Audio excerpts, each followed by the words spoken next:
Donc tu veux devenir un millionnaire et tout le monde te dit qu'il faut lire des livres. Et pourtant, personne n'a le temps de lire. Heureusement pour toi, ça fait 4 ans que je suis dans le business et durant ces 4 ans, j'ai pu lire des centaines de livres sur l'argent et aujourd'hui, je vais te partager les 21 meilleurs livres pour gagner de l'argent. Je vais te faire économiser des milliers d'heures de lecture en une vidéo. Et ces conseils, c'est pas juste des conseils théoriques. Non, parce que j'ai pu moi-même appliquer tous ces conseils et aujourd'hui, je suis à la tête d'une belle entreprise en pleine croissance, tout ça grâce à ces livres.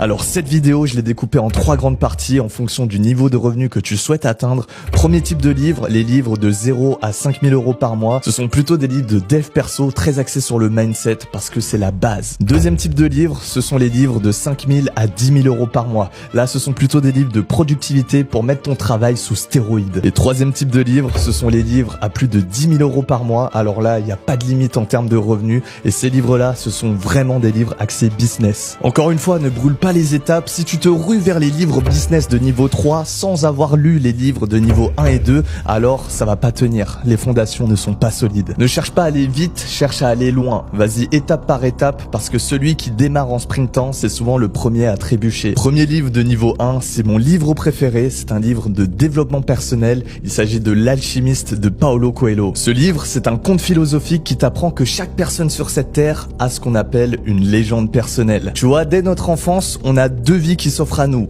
La vie par défaut, école, travail, retraite, et on a notre légende personnelle. Et pour faire simple, comment savoir si tu es dans une vie par défaut ou si tu es dans une légende personnelle?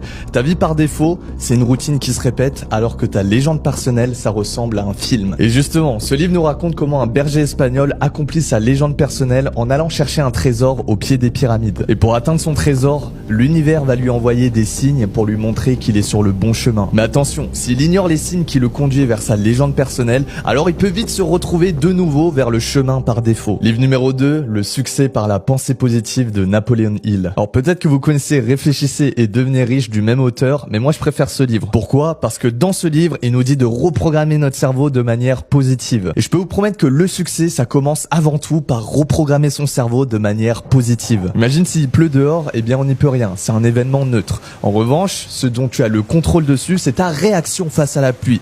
Donc soit tu peux te plaindre et te dire, ok, il pleut, je vais passer une mauvaise journée, pensée négative, ou soit tu peux te dire, ok, il pleut, trop bien, ça va laver ma voiture, ça va arroser mes plantes, et donc là on reconstruit son mindset de manière positive pour toujours se conditionner au succès. La plupart des projets que tu vas entreprendre dans ta vie seront durs, donc autant l'aborder de manière positive et en y croyant dur comme fer, comme si ça allait marcher. Il faut avoir un optimisme à toute épreuve quand tu es entrepreneur. Également, ce livre t'apprend à avoir une conception positive de l'argent, parce que si tu restes